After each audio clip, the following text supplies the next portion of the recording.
بسم اللہ الرحمن الرحیم۔ سامعین کرام، آپ سن رہے ہیں عمران سیریز کا ناول X2، جس کے مصنف ہیں مظہر کلیم ایم اے، اور یہ اس سلسلے کی قسط نمبر 10 ہے۔ مجھے امید ہے آپ کو میری یہ کاوش پسند آ رہی ہوگی۔ آپ نے اگر ابھی تک میرا چینل کہانی گھر سبسکرائب نہیں کیا تو ابھی میرے چینل کو سبسکرائب کر کے بیل آئیکن پر کلک کر دیجئے تاکہ آنے والی ہر نئی کہانی کی اطلاع بر وقت آپ تک پہنچ سکے۔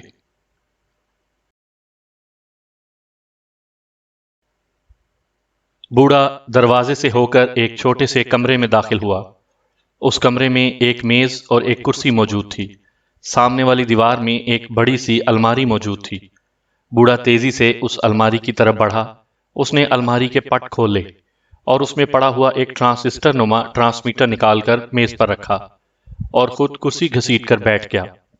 اس نے بٹن دبا کر ٹرانسمیٹر آن کیا۔ ٹرانسمیٹر سے زوں زوں کی آوازیں نکلنے لگیں۔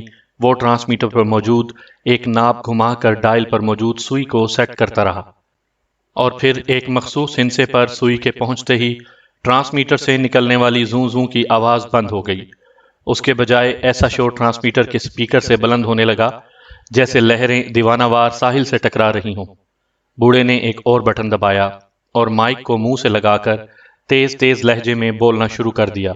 Hello hello, head quarter number 11-3، P6 calling you, hello over. بوڑھا بار بار یہی فکرہ دہراتا جاتا۔ جواب میں وہی لہروں کا شور بلند ہوتا رہا۔ اچانک لہروں کا شور بند ہو گیا اور اس کے ساتھ ہی بوڑھا بھی چونک کر سنبھل گیا۔ Yes, head quarter number 11-3، speaking this end over. دوسری طرف سے ایک غراتی ہوئی آواز سنائی دی۔ B6 اسپیکنگ سر، اوور۔ بوڑھے نے مؤدبانہ لہجے میں جواب دیا۔ یس، کیا بات ہے، اوور۔ دوسری طرف سے بولنے والے نے سخت لہجے میں پوچھا۔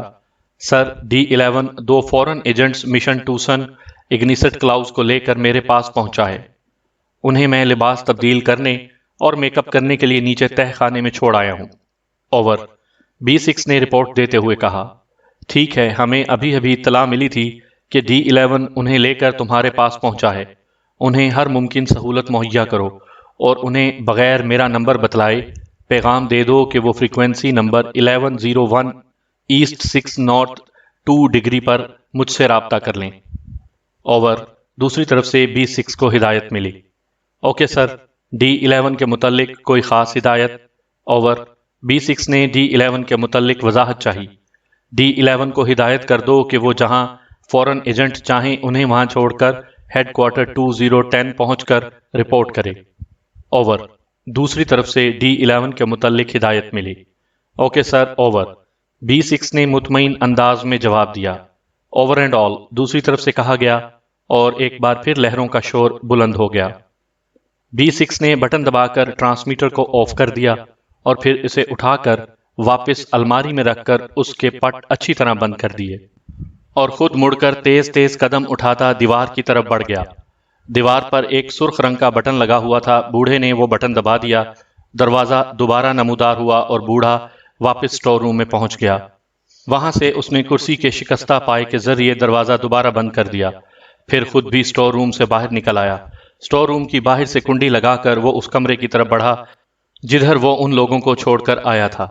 جیسے ہی وہ اس کمرے کے دروازے پر پہنچا، وہ تینوں دروازے سے باہر نکل آئے۔ ان تینوں کے حلیے اور لباس قطعی بدلے ہوئے تھے، مگر بوڑھے کی تجربہ کار آنکھیں انہیں ان کے جسموں کی بناوٹ سے پہچان گئیں۔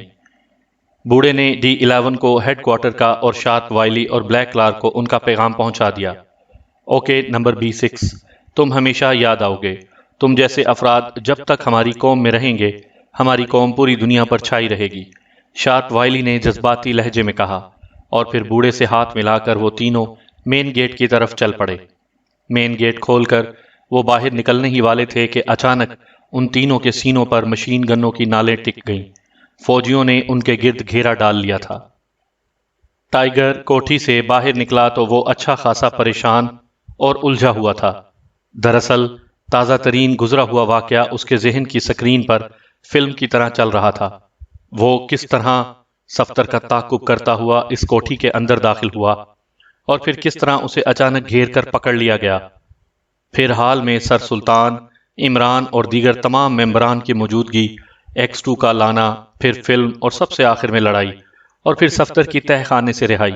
یہ تمام سین باری باری اس کے ذہن کے پردے پر مرتسم ہو رہے تھے، اور وہ اپنے خیالات کی ادھیڑ بن میں آگے بڑھتا جا رہا تھا، اور وہ اس وقت چونکا جب ایک خالی ٹیکسی اس کے قریب آ کر رکی۔ چلیں گے صاحب؟ ٹیکسی ڈرائیور نے کھڑکی سے سر باہر نکال کر سوال کیا۔ ضرور چلوں گا، ٹائیگر نے کہا، اور پھر ٹیکسی کا دروازہ کھول کر پچھلی سیٹ پر بیٹھ گیا۔ کلفٹن ہوٹل چلو، ٹائیگر نے ٹیکسی ڈرائیور سے کہا، اور ڈرائیور نے مؤدبانہ انداز میں سر جھکاتے ہوئے میٹر ڈاؤن کیا اور گاڑی آگے بڑھا دی۔ مختلف سڑکوں سے گزرتے ہوئے جب ٹیکسی سرکولر روڈ پر پہنچی تو اچانک ڈرائیور بولا، سر کیا بات ہے؟ ایک سرخ رنگ کی کار مسلسل ہمارا تعاقب کر رہی ہے۔ ٹائیگر نے چونک کر پیچھے مڑ کر دیکھا، اور پھر 2-3 کاروں کے بعد سرخ رنگ کی سپورٹس کار اس کی نظروں میں آ گئی۔ اس نے سب سے پہلے کار کے نمبر دیکھے اور پھر سیدھا ہو کر بیٹھ گیا۔ تم کب سے اسے چیک کر رہے ہو؟ ٹائیگر نے ڈرائیور سے سوال کیا۔ باسٹن روڈ کے پہلے چوراہے پر سے میں نے اسے چیک کرنا شروع کیا ہے، ڈرائیور نے مسکراتے ہوئے جواب دیا۔ ویری گڈ، تم خاصے ہوشیار ڈرائیور ہو، ٹائیگر نے مسکراتے ہوئے کہا، اور پھر جیب سے ایک چھوٹی سی ڈائری نکال کر اس پر سرخ رنگ کی کار کا نمبر نوٹ کرنے لگا۔ نمبر نوٹ کر کے اس نے ڈائری دوبارہ جیب میں ڈالی اور پھر سنبھل کر بیٹھ گیا۔ سنو ڈرائیور، اگلے چوراہے سے گاڑی بائیں طرف موڑ لینا، مڑتے ہی گاڑی ایک سائڈ پر روک لینا، میں فوراً اتر جاؤں گا، ٹائیگر نے ایک نوٹ اس کی گود میں ڈالتے ہوئے کہا، اور پھر ڈرائیور نے مڑتے ہی بریک لگائی، اور دوسرے لمحے ٹائیگر اچھل کر فٹ پاتھ پر چلنے والے ہجوم میں گھستا چلا گیا، اور ٹیکسی تیزی سے آگے بڑھتی چلی گئی۔ دوسرے لمحے وہ سرخ کار بھی تیزی سے موڑ کر ادھر آئی، اور پھر بغیر رکے آگے بڑھتی چلی گئی، اور دونوں اپنے چہروں سے خاصے معتبر اور معزز لوگ نظر آ رہے تھے۔ ٹائیگر فٹ پاتھ پر کھڑا سرخ کار کو سامنے سے گزرتا دیکھتا رہا۔ جب کار کچھ دور آگے نکل گئی تو وہ فٹ پاتھ سے سڑک پر آیا، اور پھر اس نے سڑک کو اس تیزی اور پھرتی سے کراس کیا کہ انتہائی تیز چلنے والی ٹریفک بھی اس کا کچھ نہ بگاڑ سکی۔ چوک کے قریب ہی ڈیوٹی ٹریفک آفیسر اپنی موٹر سائیکل سمیت کھڑا تھا۔ ہنگامی حالات سے نپٹنے کے لیے ان کی موٹر سائیکل ہر وقت سٹارٹ رہتی ہے تاکہ انہیں ایک لمحے کے بھی تاخیر نہ ہو۔ ٹریفک آفیسر نے غلط طریقے پر ٹائیگر کو سڑک کراس کرتے دیکھ لیا تھا، چنانچہ جیسے ہی ٹائیگر سڑک کراس کر کے دوسری سائڈ پر پہنچا، آفیسر نے اسے بلانے کے لیے سیٹیاں مارنی شروع کر دیں۔ ٹائیگر ڈیوٹی آفیسر کے قریب ہی تھا، اس لیے جلد ہی وہ آفیسر کے پاس پہنچ گیا۔ اے مسٹر، ابھی ڈیوٹی آفیسر فکرہ مکمل بھی نہ کر سکا تھا کہ اچانک ایک زوردار مکہ اس کی کن پٹی پر پڑا، اور وہ دوسری طرف الٹ گیا۔ دوسرے لمحے ٹائیگر اچھل کر موٹر سائیکل پر بیٹھ گیا، اور پھر تیز رفتار ہیوی موٹر سائیکل کمان سے نکلے ہوئے تیر کی طرح آگے بڑھتی چلی گئی۔ اب ٹائیگر کو امید تھی کہ وہ سرخ کار کو جلد ہی پا لے گا، اور وہ موٹر سائیکل کی سپیڈ بڑھاتا چلا گیا۔ شروع میں اسے ڈیوٹی آفیسر کی تیز سیٹیاں سنائی دیتی رہیں، لیکن اب وہ اتنی دور آ چکا تھا کہ سیٹیوں کی آواز کو کافی پیچھے چھوڑ چکا تھا۔ ٹائیگر جلد از جلد سرخ کار کے مسئلے کو نپٹانا چاہتا تھا، کیونکہ اسے علم تھا کہ ڈیوٹی آفیسر کی رپورٹ پر تمام شہر کی ٹریفک پولیس الرٹ ہو گئی ہوگی، اور اسے کسی بھی لمحے گھیرا جا سکتا تھا۔ ہنگامی طور پر چونکہ اس موٹر سائیکل کے استعمال کے علاوہ اور کوئی طریقہ کار نہیں تھا، اس لیے اس نے یہ رسک اٹھا لیا تھا۔ تھوڑی دور آنے کے بعد اسے وہ سرخ سپورٹس کار جاتی ہوئی نظر آ گئی۔ وہ اور بھی نزدیک ہو گیا تاکہ اس بات کا یقین کر سکے کہ آیا یہ وہی کار ہے یا کوئی اور پھر نمبر پلیٹ دیکھتے ہی اسے یقین ہو گیا کہ یہ اس کی مطلوبہ کار ہی تھی۔ ٹائیگر نے سپیڈ آہستہ کر لی۔ اب تھوڑی دور ایک بڑا چوک آنا تھا، اور اسے اچھی طرح احساس تھا کہ اس چوک پر ٹریفک پولیس نے اس کو گھیرے میں لینے کا انتظام کر لیا ہوگا، مگر اب وہ سرخ کار کا تعاقب بھی نہیں چھوڑ سکتا تھا۔ ویسے اس نے موٹر سائیکل پر بیٹھتے ہی نقلی مونچھوں کا اضافہ کر لیا تھا۔ اس سے کسی حد تک اس کی شکل بدل گئی تھی، لیکن اسے احساس تھا کہ صرف چہرہ بدلنے سے کچھ نہیں ہوتا۔ جب تک وہ اس موٹر سائیکل پر بیٹھا ہے اس وقت تک خطرے میں ہے۔ موٹر سائیکل پر بیٹھا ہوا وہ یوں محسوس کر رہا تھا جیسے وہ کسی سلگتے ہوئے بم پر بیٹھا ہو۔ اچانک وہ سرخ کار چوک سے کافی پہلے ایک بائی روڈ پر مڑ گئی۔ ٹائیگر نے اطمینان کا سانس لیا۔ دوسرے لمحے اس کی موٹر سائیکل بھی اسی روڈ پر مڑ گئی۔ اس نے کار سے فاصلہ کافی زیادہ رکھا ہوا تھا۔ اچانک آگے جاتی ہوئی کار ایک چھوٹے سے کیفے کے گیٹ پر رک گئی۔ ٹائیگر نے پھرتی سے نزدیک ترین گلی میں موٹر سائیکل موڑ دی۔ اس نے انتہائی پھرتی اور مہارت سے کام لیا تھا، اس طرح اچانک چھوٹی سی گلی میں ہیوی موٹر سائیکل کا موڑنا خطرناک بھی ہو سکتا تھا۔ ٹائیگر نے گلی میں جا کر موٹر سائیکل بند کی اور پھر اس کے ہینڈل پر سے رومال کے ساتھ انگلیوں کے نشان صاف کیے اور بھاگتا ہوا واپس سڑک پر آ گیا۔ کار ابھی تک کیفے کے گیٹ کے سامنے موجود تھی۔ اس میں سوار افراد شاید کیفے میں جا چکے تھے کیونکہ کار خالی تھی۔ ٹائیگر تیز تیز قدم اٹھاتا ہوا کار کے نزدیک پہنچا اور دوسرے لمحے اس نے ادھر ادھر دیکھا اور پھر سڑک پر کسی کو نہ پا کر اس نے بجلی کی سی پھرتی سے اپنا کوٹ اتارا اور اسے الٹا کر کے پہن لیا۔ کوٹ ڈبل سائیڈڈ تھا اور اب اس کا کوٹ شوخ چیک کے بجائے ون کلر کپڑے میں تبدیل ہو چکا تھا۔ ٹائیگر نے اطمینان سے کندھے جھٹکے اور پھر کیفے کے اندر داخل ہو گیا۔ یہ ایک چھوٹا سا کیفے تھا جس کی چند ہی میزیں آباد تھیں اور میزوں کے ارد گرد بیٹھے ہوئے افراد شکل و صورت سے غنڈے معلوم ہو رہے تھے۔ اس لیے ٹائیگر حیران تھا کہ یہ غیر ملکی کس لیے کیفے میں داخل ہوتے ہوں گے۔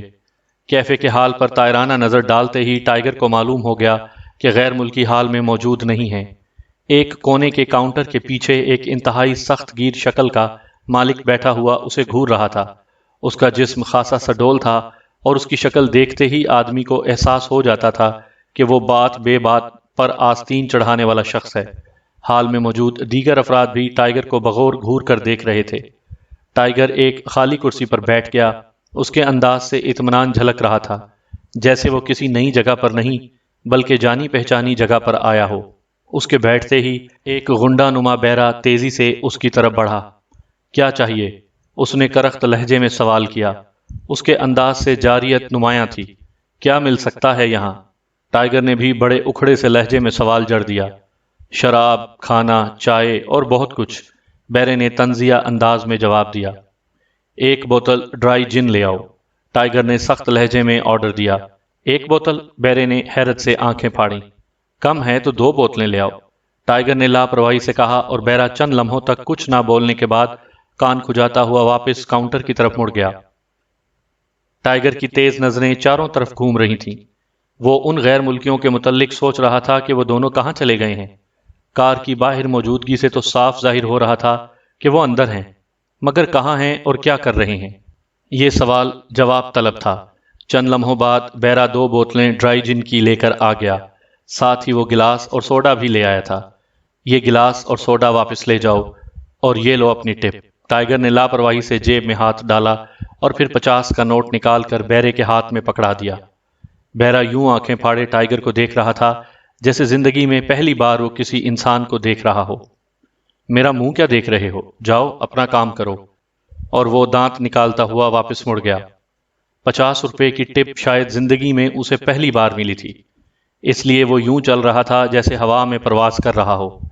ٹائیگر نے بوتل کا کاک اڑایا اور پھر ایک لمحہ توقف کرنے کے بعد اس نے وہ بوتل منہ سے لگا لی۔ وہ گھٹا گھٹ شراب پیتا چلا گیا۔ اس نے بوتل دوبارہ اس وقت میز پر رکھی جب وہ آدھی سے زیادہ خالی ہو چکی تھی۔ اس نے رومال سے منہ صاف کیا اور پھر ادھر ادھر دیکھنے لگا۔ تقریباً تمام حال کی نظریں اس وقت ٹائیگر پر لگی ہوئی تھیں، لیکن اب ان نظروں میں اجنبیت کے بجائے قدرے تحسین کے آثار تھے۔ بغیر سوڈا ملائے یوں آدھی سے زیادہ بوتل ایک ہی سانس میں چڑھا جانے سے لوگ کافی حد تک اس سے مروب ہو چکے تھے۔ دوسرے لمحے ٹائیگر نے بوتل دوبارہ اٹھائی اور پھر اس وقت منہ سے علیحدہ کیا جب بوتل میں سے شراب کا آخری قطرہ بھی اس کے حلق کے اندر جا چکا تھا۔ اس نے چند لمحے توقف کرنے کے بعد دوسری بوتل کا کاک اڑایا اور پھر اس سے پہلے کہ وہ اسے اٹھا کر منہ سے لگاتا، اچانک پولیس کا ایک دستہ کیفے میں داخل ہوا۔ پولیس کے اندر داخل ہوتے ہی حال میں بیٹھے ہوئے افراد میں اضطراب اور بے چینی کی لہر دوڑ گئی۔ کاؤنٹر مین اچھل کر کھڑا ہو گیا۔ پولیس تیزی سے کیفے میں داخل ہوئی اور پھر وہ رک کر حال میں بیٹھے ہوئے تمام افراد کا جائزہ لینے لگی۔ پولیس کے اندر داخل ہوتے ہی ٹائیگر کی نظروں نے ایک سین دیکھ لیا تھا۔ کاؤنٹر کے قریب کھڑا ہوا بہرا انتہائی پھرتی سے ایک دروازے میں گھس گیا تھا۔ گو یہ کام اتنی تیزی سے ہوا تھا کہ کوئی اور شخص اسے نہ دیکھ سکا، لیکن اس کی نظروں میں یہ آ چکا تھا۔ اب ٹائیگر کو اس خفیہ دروازے کا پتہ چل ہی گیا تھا، چنانچہ وہ سنبھل کر بیٹھ گیا۔ اس کے چہرے پر مکمل طور پر اطمینان تھا۔ تمام لوگ اٹھ کر ادھر دیوار کے ساتھ کھڑے ہو جائیں، پولیس انسپکٹر نے سب کو بغور دیکھتے ہوئے کہا۔ مگر صاحب، ہمارا قصور؟